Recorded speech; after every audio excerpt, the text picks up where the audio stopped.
Hello everyone, welcome to education plus. तो कैसी चल रही है आप लोग की तैयारी? और आप लोग का एग्ज़ाम भी बिल्कुल करीब आ चुका है।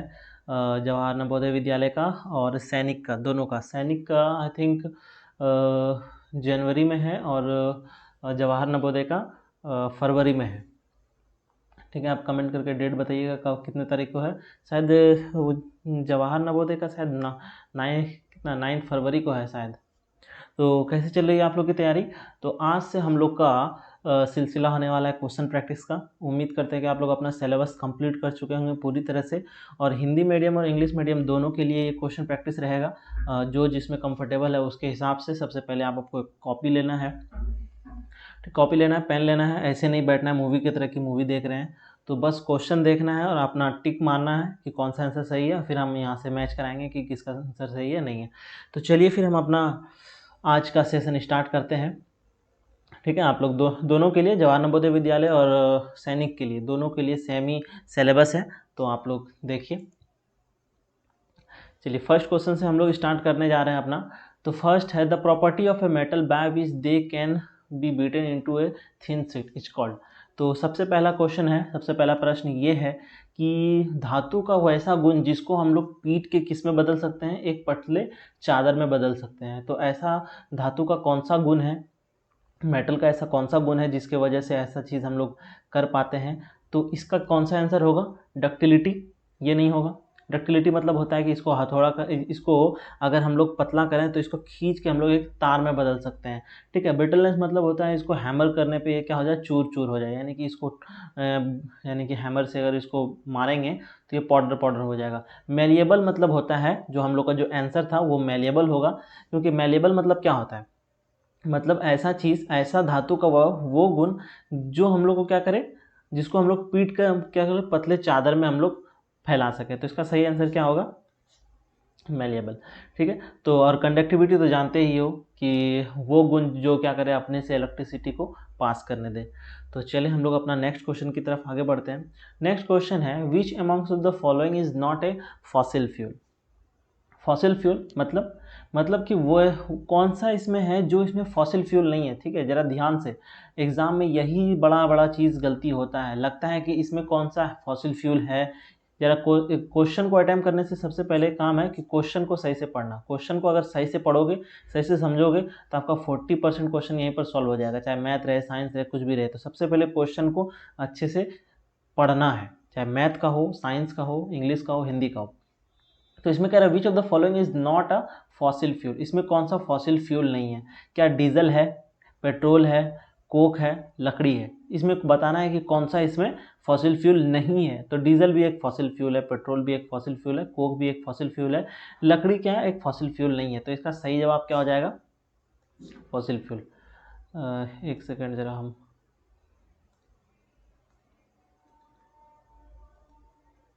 अपन जरा इसका पेन का तरह थिकनेस बढ़ा लें।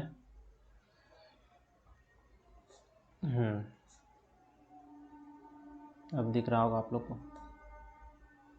चलें फिर अब हम लोग नेक्स्ट क्वेश्चन की तरफ आगे बढ़ते हैं। कह रहा है rayon is obtained from. Rayon किससे प्राप्त होती है? यानी कि रेयन जो हमारा क्या है, एक सबसे पहली बात, रेयन एक क्या है, सिंथेटिक फाइबर है। रेयन एक सिंथेटिक फाइबर है। तो इसमें पूछ रहा है कि रेयन किससे मिलता है। यहाँ लिखा हुआ है कोयला, पानी और तेल, यानी कि इन सबसे मिलता है। लकड़ी, ठीक है, या फिर एक्राइलिक, या फिर एनिमल, इसमें से हम लोग को किससे मिलता है? तो यानी कि अगर हम लोग इसका सही आंसर अगर देखें तो ये क्या होगा, वुड पल्प। यानी कि रेयन जो मिलता है हमको वुड पल्प से मिलता है। ठीक है, कोयला, पानी और तेल, ये सबसे नहीं मिलता है। एक्रेलिक भी नहीं मिलता है, या फिर एनिमल से, यानी कि इन लोग से किसी से भी नहीं मिलता है। रेयन हम लोग को किससे मिलता है? वुड पल्प से। अब हम लोग फोर्थ नंबर क्वेश्चन की तरफ आते हैं। तो फोर्थ नंबर में क्वेश्चन कह रहा है एक copper vessel is exposed into moist air. यानी कि क्या है, पहला कह रहा है कि एक कॉपर का बर्तन है जिसको हम लोग क्या किए हैं, एक मॉइस्ट एयर में, नमी एयर में हम लोग क्या करें, नमी हवा में कुछ समय के लिए छोड़ दिए हैं। तो क्या कह रहा है, it acquire a dull green coated on it surface. जो क्या कर रहा है, उसके ऊपर एक ग्रीन के कलर का एक पतला सा लेयर फॉर्म कर रहा है। यानी कि ग्रीन कलर का एक पतला सा लेयर फॉर्म कर रहा है। The material on the green coated is a mixture of, अब कह रहा है कि वो जो बर्तन था उसके ऊपर ये जो ग्रीन कलर का जो सब्सटेंस फॉर्म हुआ है, पदार्थ उस पर उत्पन्न हुआ है, उस चीज़ को हम लोग क्या बोलते हैं। तो सबसे पहली बात हम लोग इसका रिएक्शन ही लिख लेते हैं। कॉपर को किसके साथ रिएक्ट करना है, मॉइस्ट एयर के साथ, यानी मॉइस्ट एयर, मॉइस्ट एयर, ठीक है। कॉपर को मॉइस्ट एयर के साथ जैसे रिएक्ट करते हैं तो हम लोग को क्या चीज़ मिलता है, रिएक्शन याद होना चाहिए, ठीक है। मॉइस्ट एयर से जैसे रिएक्शन मिलता है तो हमको मिलता है copper CuOH whole twice, copper hydroxide सबसे पहला। उसके बाद एक और चीज़ मिलता है जिसको क्या बोलते हैं, CuCO3, कॉपर कार्बोनेट, ठीक है। क्या बोलते हैं, यानी कि जब भी कॉपर का बर्तन, यानी कि जब तांबे का कोई बर्तन है जिसको हम लोग कुछ समय के लिए हवा में छोड़ दिए हैं, तो उससे हम लोग को क्या मिलता है, उससे हम लोग को मिलता है कॉपर हाइड्रोक्साइड, यहाँ पर OH लिखा हुआ हाइड्रोक्साइड और CO3 लिखा हुआ यानी कि कॉपर कार्बोनेट। तो इसका सही आंसर कौन सा होगा, कॉपर ऑक्साइड, कॉपर सल्फेट, ये नहीं होगा। दूसरा है copper carbonate and copper hydroxide, ये बिल्कुल सही है, ठीक है। उसके बाद फिर तीसरा क्या है, हाँ copper oxide and copper carbonate. तो इसका कौन सा आंसर सही है, ये गलत है, ये भी गलत है, यानी कि हमारा इसका सही जवाब कौन सा है, बी। चलिए हम लोग आगे देखते हैं। अब लिखा हुआ है मोस्ट अबंडेंट, यानी कि इनमें से कौन सा ऐसा नॉन मेटल है, ठीक है, यानी कि जो इसमें नॉन मेटल है जो अबंडेंट है, यानी कि बहुत सारा है, यानी कि बहुत ज़्यादा प्राप्ति में, यानी कि बहुत सारा अमाउंट में हम लोग को अर्थ पे मिलता है, ठीक है। तो कह रहा है कि इसमें कौन सा ऐसा नॉन मेटल है जो अबंडेंट है, यानी कि बहुत ज़्यादा मिलता है। तो कार्बन, नाइट्रोजन, ऑक्सीजन और हाइड्रोजन, यानी कि इसका सही जवाब क्या होगा, ऑक्सीजन, यानी कि ऑक्सीजन ही वो अधातु है, ठीक है, जो क्या होता है हम लोग को मिलता है किसमें, हम लोग के एटमॉस्फेयर में अबंडेंट मात्रा में है, यानी कि ऑक्सीजन इसका क्या है, बिल्कुल सही जवाब है। अब हम लोग नेक्स्ट बढ़ते हैं।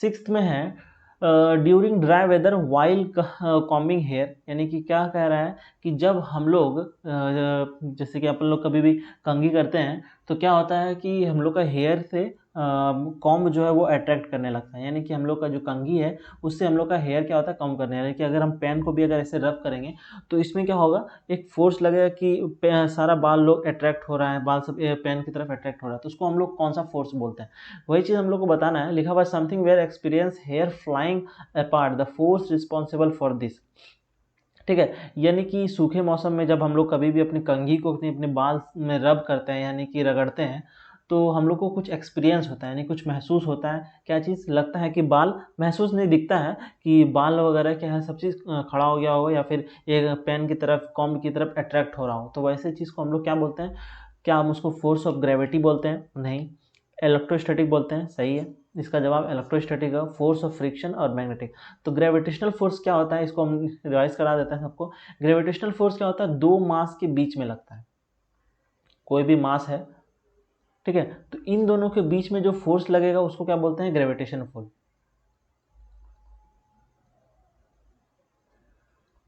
ठीक है, ग्रेविटेशन फोर्स। उसके बाद इलेक्ट्रोस्टैटिक्स को समझा दिए कि जब भी हम लोग कोई चीज़ को रब करते हैं तो इलेक्ट्रॉन ट्रांसफर होने की वजह से इलेक्ट्रोस्टैटिक फोर्स डेवलप होता है। अब दूसरा है फ्रिक्शन फोर्स। फ्रिक्शन फोर्स क्या है, जब भी कोई चीज़ मूव कर रहा हो उसके अपोजिट में फोर्स लगता है, यानी कि कोई भी चीज़ अगर इधर मूव कर रहा है तो उसके जस्ट अपोजिट में क्या लगेगा, फ्रिक्शन फोर्स। अब आता है मैग्नेटिक फोर्स। मैग्नेटिक फोर्स क्या आता है, यानी कि चुंबकीय बल, यानी कि मैग्नेटिक फील्ड, यानी कि मैग्नेटिक फोर्स, यानी कि चुंबक वाला जो फोर्स है उसको मैग्नेटिक फोर्स कहते हैं। अब हम नेक्स्ट की तरफ बढ़ते हैं, आगे अगला क्वेश्चन हम लोग का अगला क्वेश्चन कौन सा है, 7th नंबर, कह रहा है कि ऑन हीटिंग, ठीक है, किसी भी चीज़ को, किसी भी वस्तु को अगर हम लोग एक ओर पे अगर हम गर्म करेंगे तो उसके दूसरे ओर तक उसका प्रभाव पहुंचता है, तो वैसे मटेरियल के गुण को हम लोग क्या बोलते हैं, यानी कि on heating one end of A rod other and also get heated, यानी कि ऐसा कौन सा गुण है जिसके वजह से हम कभी भी किसी भी मेटल रॉड को, यानी मेटल के छड़ को, लोहे की छड़ को अगर हम लोग एक और गर्म करते हैं तो उसका प्रभाव दूसरे साइड भी हमको मिलता है, तो उस चीज़ को हम लोग क्या बोलते हैं, उसको हम लोग क्या बोलते हैं, ऑप्शन में दिया हुआ है गुड कंडक्टर ऑफ हीट, आगे चलें, good insulator of heat, bad conductor of heat और हीट। तो इसका सही जवाब क्या होगा, गुड कंडक्टर, ये किसके वजह से होता है? कंडक्ट मतलब होता है अपने से पास करना। जब कोई रॉड है, कोई छड़ है,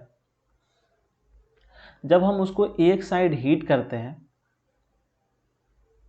जब हम लोग उसको एक साइड हीट करते हैं तो इसका प्रभाव यहाँ तक पहुँचता है, क्योंकि हीट यहाँ से कंडक्ट होके लास्ट तक चला जाता है। तो इसी को क्या बोलते हैं? कंडक्टिविटी। तो यहाँ पर क्या होगा? कंडक्टिविटी ऑफ हीट, यानी कि a good conductor of heat. सही जवाब। अब यहाँ पर इंसुलेटर का क्या मतलब है? कुछ टर्म भी समझ लीजिए। इंसुलेटर मतलब कि किसी चीज़ को रोक देना, इंसुलेट, यानी कि उससे उसका प्रभाव इसमें नहीं आ रहा है। इंसुलेटर जैसे कि प्लास वगैरह जो होता है,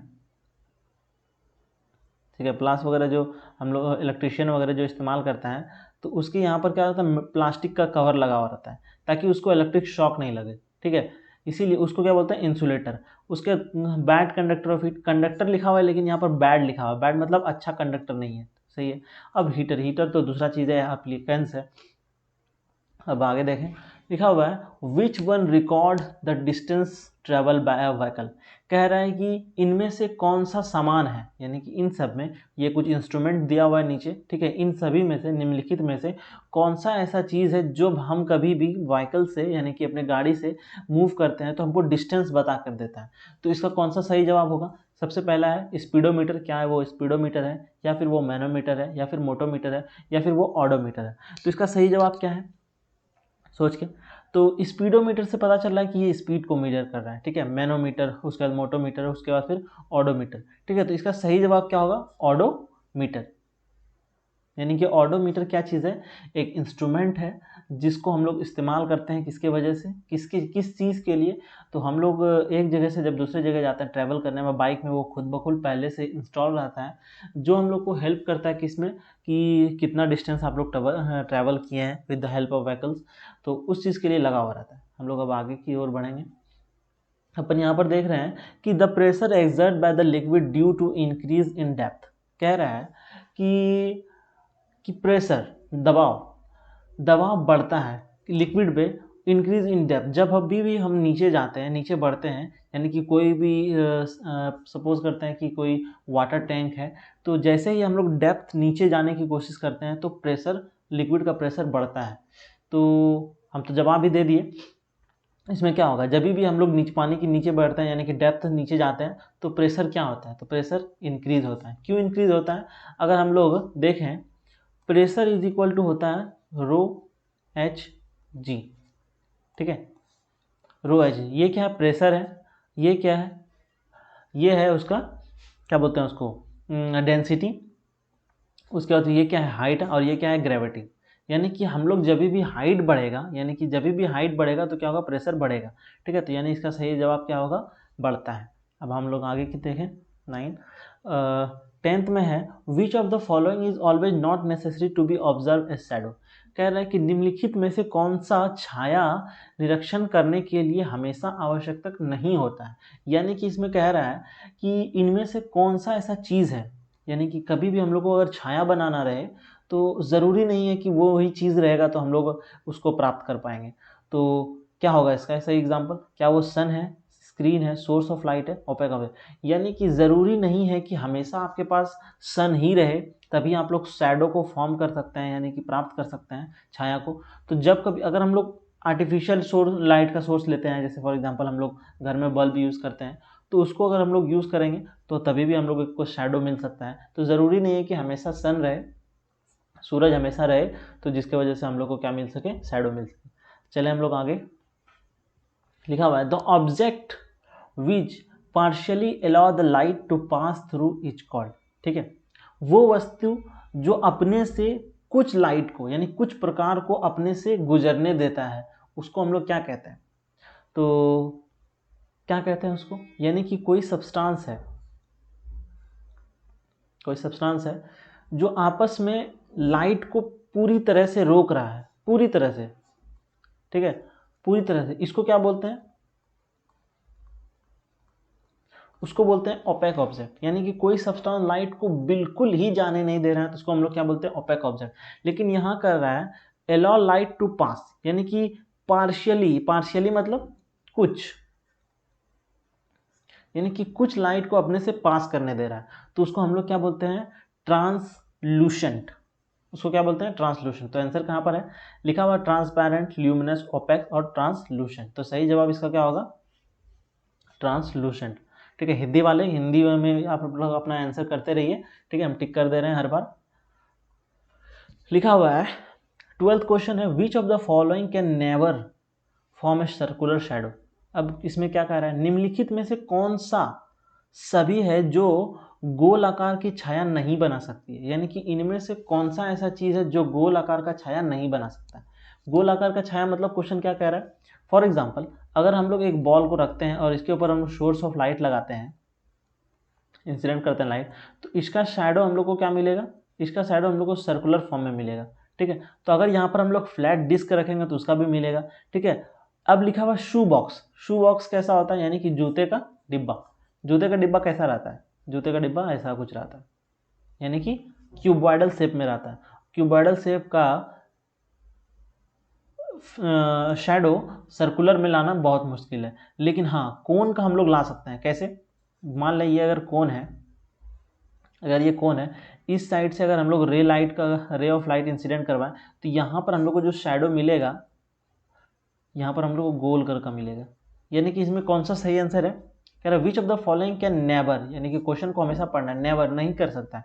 ये भी शैडो गोल फॉर्म कर सकता है, ये भी, लेकिन ये नहीं कर सकता है। तो इसका सही जवाब क्या होगा, ये एक जूते का डब्बा। अब है bouncing back of ray of light from a shiny surface on which it was incident is known as. तो प्रश्न ये कह रहा है कि इनमें से कौन सा चीज़ है, यानी कि ऐसी कौन सी घटना है जब कभी भी रे ऑफ लाइट यानी कि प्रकाश की बीम जब भी चिकनी सतह पर गिरती है तो वहाँ से वो वापस उसी डायरेक्शन में मूव कर जाती है। तो उसको हम लोग क्या बोलते हैं, उसी डायरेक्शन में उसी दिशा में चली जाती है, तो उसको हम लोग क्या बोलते हैं, तो उसको हम लोग क्या बोलते हैं, जब भी लाइट, हम लोग अपने पढ़े हैं, स्टडी किए हैं कि जब भी कोई लाइट अगर स्मूथ सरफेस पे इंसिडेंट करती है और चली जाती है तो उसको हम लोग क्या बोलते हैं, रिफ्लेक्शन। अगर कभी लाइट पास करके अंदर चला जाए उसको हम लोग क्या बोलते हैं, रिफ्रैक्शन।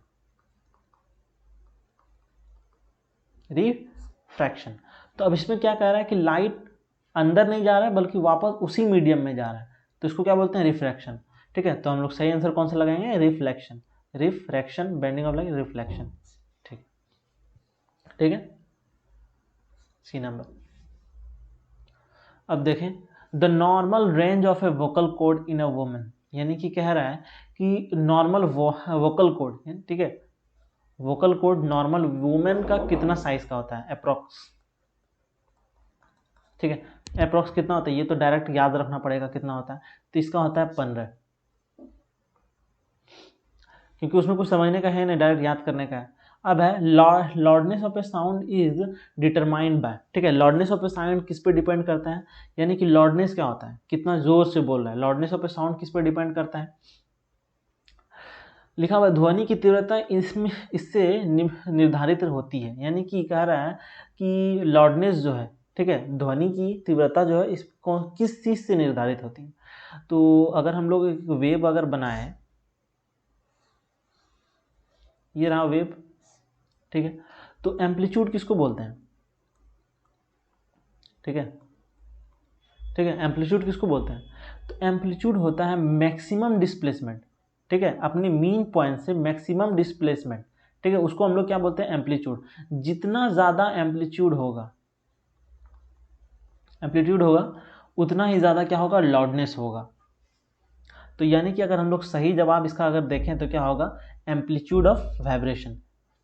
तो इसका सही आंसर क्या है, कंपन की आयाम। ठीक है, इसका सही जवाब क्या है, एम्पलीट्यूड ऑफ वाइब्रेशन।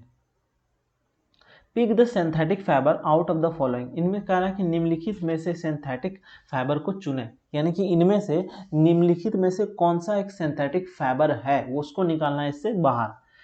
ठीक है, फाइंड आउट करना है। तो कॉटन क्या है, कॉटन एक सिंथेटिक फाइबर है नहीं, कॉटन एक नेचुरल फाइबर है, सिंथेटिक फाइबर नहीं है।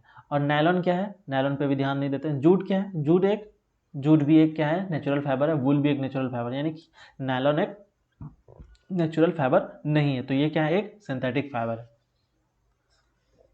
नैरन। ठीक है, तो कोशिश करो जब भी ऑब्जेक्टिव रहे यानी कि MCQ रहे तो सबसे पहले जो उसमें गलत है उसको साइड करो, यानी कि साइड करो, जब जो गलत है उसको बाहर करो, खुद ब खुद आंसर सही मिल जाएगा, यानी कि रिवर्स ट्रैकिंग करो। ठीक है, अब क्या है, wool fibre can not be obtain from which of the following, कह रहा है क्या, इनमें से किन जानवरों से हम लोग को ऊन नहीं मिलता है। ठीक है, किस में से, यहाँ पर कुछ एनिमल का नाम दिया गया है जिससे हम लोग को ऊन की प्राप्ति नहीं होती है। गोट, बकरी से हम लोग को ऊन मिलता है, सही है। उसके बाद फिर लिखा हुआ है लाइम। ठीक है, लाइम से भी हमको मिलता है। ठीक है, अल्पका। ठीक है, अल्पका क्या चीज़ है, ये भी एक एनिमल है, यानी कि ये भी क्या देता है, ऊल देता है, लेकिन ये अलग चीज़ है, यानी कि इन सब में ये क्या है, अलग चीज़ है। मोथ, मोथ क्या चीज़ होता है, मोथ होता है एक जिससे क्या बोलता है, वॉर्म बनता है। वॉर्म बोले तो यानी कि एक कीड़ा बनता है जो क्या करता है, सिल्क देता है। ठीक है, यानी कि ये क्वेश्चन आया है तो इसको अगर घुमा के पूछ ले कि विच of the following gives us silk, तो ये अगर यही सब चीज़ आया तो इसमें कौन सा टिक मारना है, मोथ, यानी कि मोथ क्या देता है, सिल्क मोथ, नाम पूरा रहता है सिल्क मोथ, जो हम लोग को क्या कहता है, सिल्क फाइबर देता है, और ये सब क्या है, वून देता है, वूल। ठीक है, अब लिखा हुआ है 18 क्वेश्चन है कि फिनोफ्थिलीन इज ए सिंथेटिक इंडिकेटर। इसमें क्या है, फिनोफ्थिलीन क्या है, एक सिंथेटिक इंडिकेटर है, and its colour in acidic and basic solution respectively. कह रहा है कि यहाँ पर क्या है, एक फिनोप्थिलीन है जो क्या है, इंडिकेटर है, सिंथेटिक इंडिकेटर है, जिसमें से आप लोग को कलर बताना है, क्या, किसमें, लवण और क्षार में। जब भी इस चीज़ को लवण और क्षार के सॉल्यूशन में डाला जाएगा तो आपको इसका कलर बताना है, इसका सही कलर कौन सा है वही आपको टिक करके बताना है। तो जब कभी भी फिनोप्थिलीन को अगर हम लोग एसिड में डालेंगे, ठीक है, जैसे ही फिनोप्थिलीन को एसिड में डालेंगे तो ये कलर दे देगा कलरलेस। याद रखने का तरीका, ये कलर दे देगा कलरलेस, लेकिन जब भी इसको बेसिक में डालेगा तो ये कौन सा कलर देगा, पिंक। ठीक है, तो इसका सही जवाब क्या हो जाएगा, ये कलरलेस एंड पिंक लिखा हुआ। क्वेश्चन है, अब नेक्स्ट क्वेश्चन है, which of the following is not A common property of A plastic, यानी कि निम्नलिखित में कौन सा ऐसा है जो प्लास्टिक का सामान्य गुण नहीं है, यानी कि प्लास्टिक का इसमें सामान्य गुण नहीं है, यानी कि आपको इसमें प्लास्टिक का वो गुण बताना है जो इस प्लास्टिक से मेल नहीं खाता। तो प्लास्टिक नॉन रिएक्टिव होता है, सही है। लाइट वेट होता है, बहुत काफ़ी हल्का होता है, वजन में बहुत हल्का होता है। ठीक है, उसके बाद द ड्यूरेबल, यानी कि ये टिकाऊ होता है, प्लास्टिक तो टिकाऊ होता ही है। लिखा हुआ good conductor of electricity, conductor मतलब कंडक्ट अपने से पास करने दे, यानी कि इलेक्ट्रिसिटी का अच्छा कंडक्टर है, इससे इलेक्ट्रिसिटी पास हो जाता है, नहीं ये गलत है। इसमें हम लोग को वही निकालना था, इसमें जो कॉमन प्रॉपर्टी नहीं है। बिजली का अच्छा क्या होता है, संवाहक होता है, यानी कि गुड कंडक्टर ऑफ इलेक्ट्रिसिटी। तो अब हम लोग, अब 20 क्वेश्चन क्या कह रहा है, choose the correct statement of the following, यानी कि इसमें आप लोग को चूज द करेक्ट ऑप्शन पढ़ना है, जरा सही से पढ़ो और इसका आंसर कमेंट करो। तो क्या है, पहला क्वेश्चन है, it is difficult to transport a natural gas through a pipeline. कह रहा है नेचुरल गैस को पाइपलाइन से ले जाना काफ़ी मुश्किल है, और हम लोग पढ़ा है कि नेचुरल गैस को पाइपलाइन से ही पास किया जाता है। ठीक है, तो इसमें करेक्ट हम लोग को बताना है। लिखा हुआ है, the disadvantage of the natural gas is that can not B use directly for burning in A home. कह रहा है कि डिसएडवांटेज क्या है कि natural gas it can not be directly use in A home, अपने घर में हम लोग नेचुरल गैस को यूज़ नहीं कर सकते, नेचुरल गैस को तो हम लोग यूज़ करते ही हैं। ठीक है, अब आता है natural gas is store in a high pressure and compressed natural gas. ठीक है, natural gas are stored under high pressure. इसमें तो हम लोग को जानते हैं कि नेचुरल गैस को किस में रखा जाता है, हाई प्रेशर, और हाई प्रेशर में यानी कि जो LPG आता है, लिक्विफाइड पेट्रोलियम गैस। ठीक है, ये क्या चीज़ आता है, ये गैस आता है, इसको लिक्विफाई करते हैं, यानी कि इसको हाई प्रेशर पे, उसको हाई प्रेशर में उसको दाब के इसको लिक्विड फॉर्म में लाया जाता है, यानी कि इसका सही जवाब क्या हो जाएगा, C नंबर। ठीक है, अब हम लोग आगे देखें 21st क्वेश्चन क्या कह रहा है, if a person clothes catch fire, यानी कि किसी भी व्यक्ति का कपड़ा में अगर आग लग जाता है तो इनमें से कौन सा सबसे अच्छा तरीका है उस फायर को बुझाने का। एक्सटिंग्विश मतलब क्या होता है, बुझाना, यानी कि इनमें से निम्नलिखित में कौन सा ऐसा सही तरीका है, यानी कि सबसे बेस्ट तरीका है जिससे हम लोग आग को बुझा सकते हैं। तो क्या तरीका है, throw water on a clothes. कह रहा है कि हम क्या करते हैं, उसके ऊपर क्या फेंक दें, पानी फेंक दें। अगर सपोज करते हैं पानी फेंक देते हैं तो पानी में क्या किससे बनाता है, H2O, यानी कि इसमें क्या है, ऑक्सीजन। ठीक है, इसमें क्या है, ऑक्सीजन है, और ऑक्सीजन हम लोग जानते हैं कि कंबशन में बहुत मदद करता है। ठीक है, तो आप क्या कर रहे हैं, उसको वही चीज़ दे रहे हैं जिससे वो और भड़क जाए, यानी कि पानी का इस्तेमाल हम लोग को नहीं करना है। ठीक है, use of fire extinguisher, fire extinguisher का हम लोग इस्तेमाल कर सकते हैं, लेकिन वो क्या है, तभी वो ह्यूमन है। ठीक है, यानी कि इसमें क्या होता है, पहले से ही केमिकल रहता है, और उसमें कौन सा रहता है, CO2 रहता है। ठीक है, और CO2 रहेगा तो काफ़ी ह्यूमन्स को काफ़ी दिक्कत होती है, क्योंकि वो CO2 तो लेगा नहीं ऑक्सीजन। ठीक है, तो सही तरीका क्या है, cover the person with woollen blanket, यानी कि उसको सबसे पहले क्या करो, उसको एक वुलन यानी कि ऊन का कंबल से उसको क्या करो, ढक दो। ढकने का रीज़न क्या है, क्लास में काफ़ी बार पढ़े होंगे, तो ज़रा हम बता देते हैं एक बार और। मान लीजिए पर्सन है कि जिसको आग लग गई है, अगर हम इसको कंबल से लपेट दें, कंबल से लपेटने के बाद क्या हो जाएगा, ये एयर के कांटेक्ट में, यानी कि O2 का कांटेक्ट इसमें ख़त्म हो जाएगा। O2 का कांटेक्ट जैसे कट ऑफ होगा तो यहाँ पर आग जलना क्या हो जाएगा, बंद हो जाएगा। इसका हम लोग सही एग्जांपल अगर एक्सपेरिमेंट देखें तो यहाँ पर एक कैंडल है जो जल रहा है।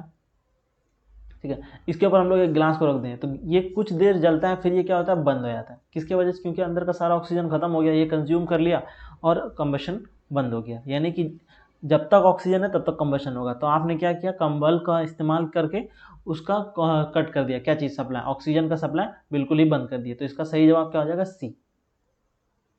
अब क्या है ना, टर्मरिक, टर्मरिक किसको बोलते हैं, टर्मरिक बोलते हैं किसको, हल्दी को।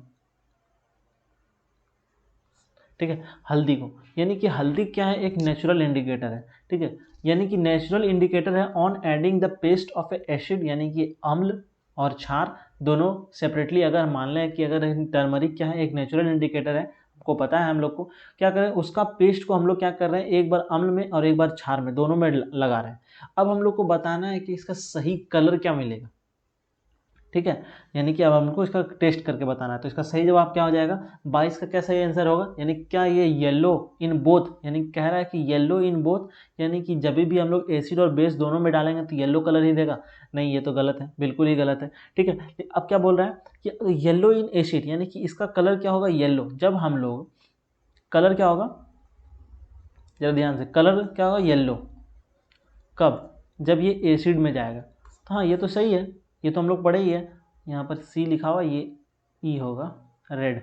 अब क्या रहा है कि इसका कलर क्या हो जाएगा, रेड हो जाएगा, कब, जब ये बेस पे जाएगा। तो ये भी सही है, यानी कि इसका सही जवाब क्या है, yellow in acid and red in base. ठीक है, यानी कि अम्ल में पीला और क्षार में क्या हो जाएगा, रेड कलर का।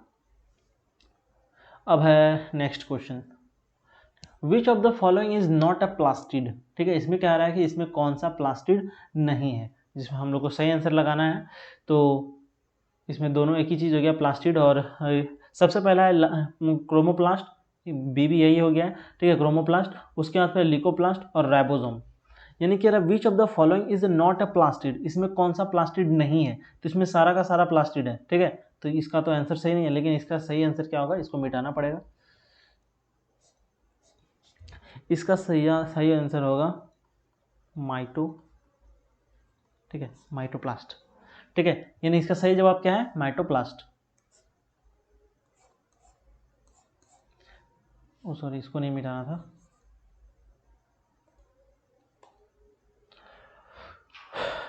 आगे देखें हम लोग, which of these does not prevent the growth of bacteria. कह रहा है कि इनमें से कौन सा चीज़ है जो बैक्टीरियल ग्रोथ को रोक देता है। ठीक है, यानी कि बैक्टीरिया को उसके ग्रोथ को रोक देता है बिल्कुल। तो इसमें कौन सा सही जवाब है, साल्ट का हम लोग इस्तेमाल करते ही है। ठीक है, यानी कि इसमें कह रहा है which of the not prevent. ठीक है, इसमें से कौन सा चीज़ है जो साल्ट का प्रिवेंट को बिल्कुल ही रोक देता है। तो एक सेकेंड, इसको मिटा दे जरा। कह रहा है कि इनमें से कौन सा है जो साल्ट के इसमें sorry for example sorry bacteria का ग्रोथ को बिल्कुल ही रोक देता है। तो ये तो काम करता ही है, ये भी करता ही है और ये भी करता है। यानी कि देखो, ऑयल का हम लोग इस्तेमाल करते हैं अचार उचार बनाने में, शुगर जैसे मिठाई वगैरह जो रखा होता है शुगर में डाल के रखा होता है, और साल्ट को रखते हैं किसी चीज़ को ताकि बैक्टीरियल ग्रोथ नहीं हो। यानी ये चीज़ तो सही है, लेकिन यहाँ पर ये जो है वाटर जो है ये अलग है, यानी कि इसका सही आंसर क्या हो जाएगा, पानी। ठीक है, अरे यहाँ पर इसका एग्जाम्पल गलत लिखा हुआ है हिंदी में। ठीक है, इसको ध्यान मत दो, इधर साइड में लिखा हुआ है सॉल्ट, ऑयल, शुगर, वाटर। अब लिखा हुआ portable water is a water which is, ठीक है, पीने योग्य जल वो जल है जो क्या है, यानी कि पीने वाला पानी वो जल है जो हम लोग को क्या चीज़ है उसी के बारे में देखना है। तो लिखा हुआ है ऑब्टेन फ्रॉम रिवर, यानी कि एक नदी से प्राप्त की गई है, यानी कि पीने वाला पानी कहाँ से, नदी से। ऑब्टेन फ्रॉम लेक, यानी कि वो क्या है, लेक से यानी कि झील से मिला गया है। Pure and fit for drinking, शुद्ध और पीने के लिए उपयुक्त है, यानी कि इसका सही जवाब क्या होगा, यानी कि पोर्टेबल वाटर वो पानी है जो क्या चीज़ है, पीने के लिए मस्त है। यूजफुल वॉशिंग क्लॉथ नहीं, तो इसका सही जवाब क्या है, सी नंबर। ठीक है भाई, scientist who discover the fermentation, यानी कि फर्मेंटेशन एक प्रोसेस था जो किसने खोजा था,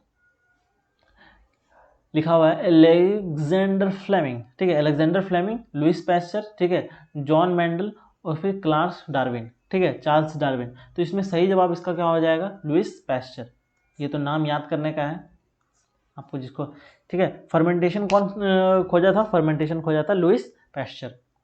आगे देखते हैं, given below is the list of edible plant, यानी कि नीचे कुछ दिया हुआ है, बनाना, ठीक है, केले का लिखा हुआ है, केले का पेड़ है, पंपकिन है, ब्रिंजल है, उसके लेडीज फिंगर, भिंडी, पंपकिन, बैगन और बनाना, केला, ठीक है। तो यहाँ पर कुछ ऑप्शन दिया हुआ है जो हमको बताना है कि which pair of A plant has 2 और मोर इडेबल पार्ट। यहाँ पर हिंदी नहीं है तो हिंदी बोल देते हैं कि इनमें से कौन सा है जिसका 2 ठो खाने योग्य है, ठीक है, यानी कि इसका कौन सा, इस निम्नलिखित में से जो प्लांट लिखा हुआ है यानी कि बैगन, लेडीज फिंगर, पंपकिन, उसका 2 पार्ट हम लोग आराम से इडेबल यानी कि खाने के काम में ला सकते हैं।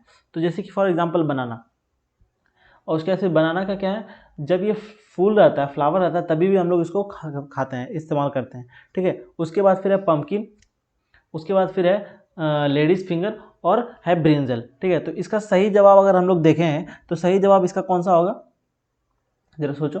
लेडीज फिंगर में और ब्रिंजल में दोनों में एक ही पार्ट होता है, ठीक है, यानी कि एक ही बार उसको हम लोग इस्तेमाल खा सकते हैं। लेकिन बनाना और पंपकिन में क्या है, पंपकिन में पंपकिन का इसका फ्लावर भी हम लोग खाते हैं और इसका जब फल बन जाता है तभी भी खाते हैं, और बनाना में भी वही है। तो इसका सही आंसर कौन सा हो जाएगा, फर्स्ट एंड सेकेंड,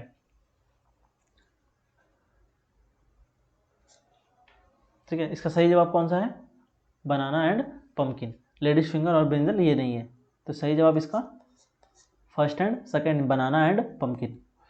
अब है 28th question, the most common carrier of A communicable disease, ठीक है, यानी कि मोस्ट कैरियर, इन नीचे जो कुछ इंसेक्ट का नाम दिया गया है, ठीक है, इनमें से आपको बताना है कि इनमें कौन सा मोस्ट कॉमन कैरियर है, ठीक है, कम्युनिकेबल डिजीज का मोस्ट कॉमन कैरियर, यानी कि वो क्या करता है, यहाँ से बीमारी को पकड़ता है और ले जाके किसी दूसरे को दे देता है।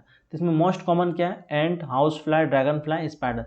तो इसका सही क्या है, हाउस फ्लाई। हाउस फ्लाई बोले घर की मक्खी, घरेलू मक्खी, यानी कि घर की जो मक्खी हो, जो खाना पीना पे बैठ जाता है, जिसकी वजह से फूड कंटामिनेटेड हो जाता है, और वो फूड कोई खा लेता है, जिसकी वजह से वो बीमारी एक जगह से दूसरे जगह मूव करके कम्युनिकेट हो जाता है। अब 29th है, pathogenic micro organism present in a host cell are killed by medicine called. कह रहा है कि pathogenic micro organism in a host cell, ठीक है, पैथोजेंस किसी उनको माइक्रो ऑर्गेनिज्म है जो किसी की होस्ट से यानी कि किसी की बॉडी में अगर प्रेजेंट है, तो अगर हम लोग उसको मारना रहेगा तो उसको हम किससे मारेंगे, ठीक है, तो वो क्या हो जाएगा, एंटीबायोटिक। यहाँ पर दो चीज़ लिखा हुआ, पेन किलर है, एंटीबॉडीज़ है, एंटीबायोटिक है और वैक्सीन है। इसका सही जवाब क्या हो जाएगा, एंटीबायोटिक, ठीक है, एंटीबायोटिक। फिर है नेक्स्ट क्वेश्चन जो आज का लास्ट क्वेश्चन होने वाला है। 30 क्वेश्चन का हम लोग का सीरीज रहने वाला है, डेली चलेगा। आप लोग प्रैक्टिस करते रहिए और आंसर कमेंट कीजिए। Which of the following reproduce only inside a host cell, कह रहा है कि निम्नलिखित में कौन सा ऐसा चीज़ है, ठीक है, यानी कि कौन सा ऐसा मैक्रो ऑर्गेनिज्म है जो क्या करता है, होस्ट सेल में पहुंचने के बाद वो अपना काम शुरू करता है। तो इसका सही जवाब क्या हो जाएगा, वायरस। यानी कि जब कभी भी virus outside of the body रहता है तो वो क्या होता है, इनएक्टिव रहता है, ठीक है। लेकिन जैसे ही किसी होस्ट के बॉडी के अंदर आता है ये फुल्ली एक्टिव हो जाता है। उसके बाद से वहाँ अपना रिप्रोडक्शन शुरू करता है, अपना ग्रोथ बढ़ाते जाता है और उस आदमी को बीमार कर देता है। तो थैंक यू, आज हम लोग का क्लास यहीं पर रहेगा और हम लोग का क्लास कंप्लीट हो गया आज यहाँ पर का। इसी तरह का डेली अब यहाँ से सिर्फ क्वेश्चन प्रैक्टिस चलेगा। तो आप लोग उम्मीद करते हैं कि आप लोग क्वेश्चन प्रैक्टिस कर रहे होंगे और सिलेबस भी आप लोग का कंप्लीट हो गया होगा कि आप लोग क्वेश्चन प्रैक्टिस अब कर सकें, क्योंकि एग्ज़ाम ज़्यादा दिन बचा नहीं है। तो बस क्वेश्चन प्रैक्टिस करते रहिए और अपना रिवीजन को करते रहिए। All the very best.